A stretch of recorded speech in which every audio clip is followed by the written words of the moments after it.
మీ తాకట్టు బంగారాన్ని విడిపించిన 30 నిమిషాల్లో క్యాష్ ఇవ్వబడును. కొమ్మూరి గోల్డ్.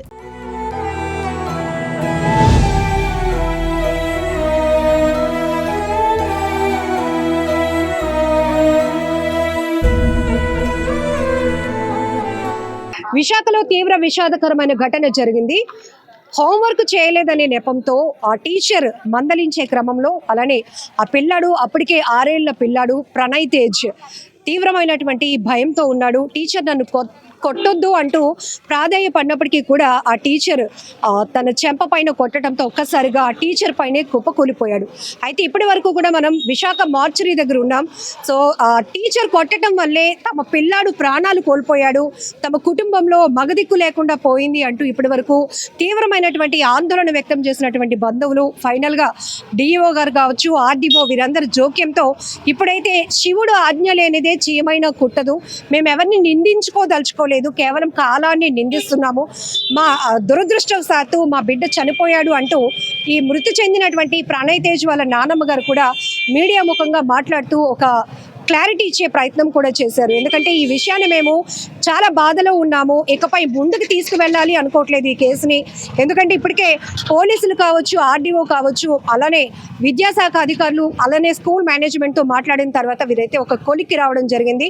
ఖచ్చితంగా మేము కాలాన్నే నిందించాలి అనుకుంటున్నాం. ఎందుకంటే మా మనవడు భయంతో మాత్రమే చనిపోయాడు, మేము టీచర్ పై కానీ స్కూల్ పైన కూడా ఎటువంటి యాక్షన్ తీసుకోవటానికి ముందుకు వెళ్ళటం లేదు, మా దురదృష్టంగానే భావిస్తున్నాము అంటూ ప్రణయ్ తేజ్ ఎవరైతే చిన్నారి 6 ఏళ్ల చిన్నారి చనిపోయినటువంటి పరిస్థితి ఉందో ఇది ప్రతి ఒక్కరిని తీవ్రంగా కలిచివేసినటువంటి అంశం. ఇప్పటికే ప్రతి తల్లిదండ్రులు కూడా స్కూల్కి పిల్లల్ని పంపిస్తే క్రమశిక్షణ పేరుతో టీచర్లు ఇలా కొట్టేస్తే పిల్లలు ప్రాణాలతో ఉంటారా అని తీవ్రమైనటువంటి భయాందోళన, ఒక రకంగా ఆందోళన వ్యక్తం చేసినటువంటి పరిస్థితి ఉంది. బట్ వీళ్ళు మాత్రం ప్రణయ్ తేజ్ కేవలం భయంతోనే చనిపోయాడు అంటూ ఒక క్లారిటీ ఇచ్చే ప్రయత్నం చేశారు. అయితే ఇక్కడ మనం చాలా ఘటనలు చూడొచ్చు. ఇంతకు ముందు కూడా పిల్లల్ని క్రమశిక్షణ పేరుతో విచ్చలవిడిగా వాళ్ళపైన కొట్టడం కానీ తిట్టడం కానీ మిగతా తోటి పిల్లల ముందు వాళ్ళని ఇబ్బంది పెట్టే ప్రయత్నం చేసినప్పుడు వాళ్ళు దాన్ని ఒక సీరియస్గా తీసుకోవడమో లేకపోతే సెన్సిటివ్, పిల్లలంటేనే చాలా సున్నితమైన మనస్కులు, వాళ్ళు ఒకవేళ హోంవర్క్ చేయకపోయినా టీచర్ నన్నేమి అనకుండా ఉంటే బాగుంటుంది, రేపొద్దున నేను హోంవర్క్ చేసేయాలి, మంచి స్టూడెంట్గా ఉండాలి అనే ఆలోచనతో ఉన్న పిల్లలు. బట్ ఈ ప్రణయ్ తేజ్ కూడా 6 సంవత్సరాల చిన్నోడు, వాడికి ఏమీ తెలియదు. కానీ టీచర్ అందరినీ పిలిచి హోంవర్క్స్ చెక్ చేస్తున్న క్రమంలోనే తను చేయలేనట్టున్నాడు. కానీ అప్పటికే తీవ్రంగా ఏడుస్తున్నాడు. టీచర్ పిలుస్తున్నా కూడా నన్ను కొట్టొద్దు అంటున్నాడు. ఈ దృశ్యాలన్నీ కూడా సీసీటీవీలో చూస్తుంటే ప్రతి ఒక్కరి మనసు చలించిపోతోంది. ఈవెన్ స్కూల్స్కి కానీ కాలేజెస్ కానీ పిల్లల్ని పంపించాలంటే భద్రత ఏది అని ఒక రకంగా తల్లిదండ్రులు ప్రశ్నిస్తూనే మరొక వైపు శిక్షణ, క్రమశిక్షణ, ఈ రెండింటికి మధ్య ఒక లైన్ ఎంత ప్రమాదకరంగా మారుతుంది అని చెప్పడానికి ఈ ఘటన కూడా ఒక ఉదాహరణే.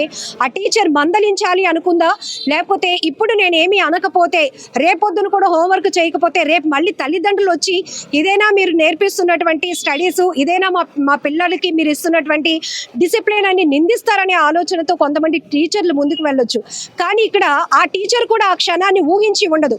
ప్రతి టీచర్ కూడా పిల్లల్ని తల్లిదండ్రుల్లాగానే ట్రీట్ చేయాలనుకుంటారు. బట్ కొన్ని ఘటనల్లో చూసాం, పిల్లల్ని టార్గెట్ చేస్తూ చిన్న తప్పు చేసిన వాళ్ళని చితక బాధేసి శారీరకంగా మానసికంగా హింసించి వాళ్ళు చనిపోవడానికి కారణమైనటువంటి టీచర్స్ని కూడా చూసాం.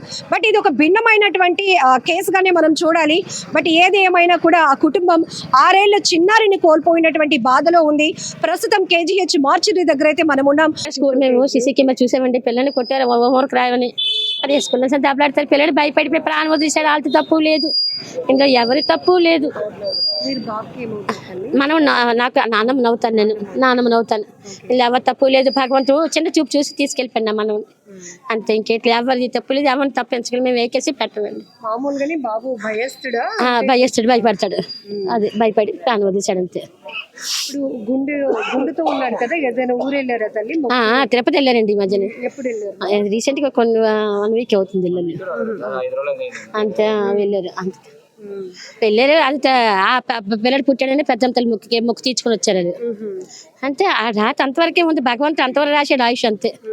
ఆ భగవంతుడి పడి ఏడుస్తాం కానీ ఇంకంతకని ఇంకేట్లేదు కదా. ఏం చేస్తాం, వాళ్ళు కొన్ని చేయరు కదా, కొన్ని ఎవరే చేయరు, కొన్ని చేయి కాల్చుకుంటారు, ఎవరు కాల్చుకోరు కదా. అలాగే ఇది కూడా జరిగింది, దానికి ఇంకెవరైనా చేయలేము అంతే. టీచర్ కొట్టడం వల్ల ఇలా జరిగిందని మీరు అయితే అనుకోవట్లేదు? లేదండి, లేదు. అది ఎందుకలా జరిగినా మేము ఏడుస్తాం అంతే. కేసు ఏమైనా పెడుతున్నారా? లేదండి, పైన గానీ? కేసు పెట్టట్లేదండి. మేము కేసు పెట్టదలుచుకోండి, వద్దు కేవలం కాలాన్ని నిందిస్తున్నాం అంతే. భగవంతుడిని కాలండి అంతే, ఇంకెవరిని నిందించట్లేదు. నిందించింది ఏం లేదు అసలు ఆమె. ఎందుకంటే భగవంతుడు చిన్న చూపు చూసాడమ్మా, శివుడు అగ్ని ఏమైనా కొట్టదమ్మా అంతే. మొత్తం బంధువులు, కుటుంబ సభ్యులు అందరూ కూడా పెద్ద ఎత్తున ఇక్కడికి చేరుకొని మాకు న్యాయం చేయండి అన్నారు. ఇప్పుడు మాత్రం అధికారుల జోక్యంతో వారందరూ కూడా మాట్లాడుకున్న తర్వాత కేవలం కాలాన్ని నిందిస్తున్నాం, మేము ఎవరిని తప్పు పట్టడం లేదు, ఏ కేసులు పెట్టలేదు, పెట్టము కూడా అని క్లారిటీ ఇచ్చారు.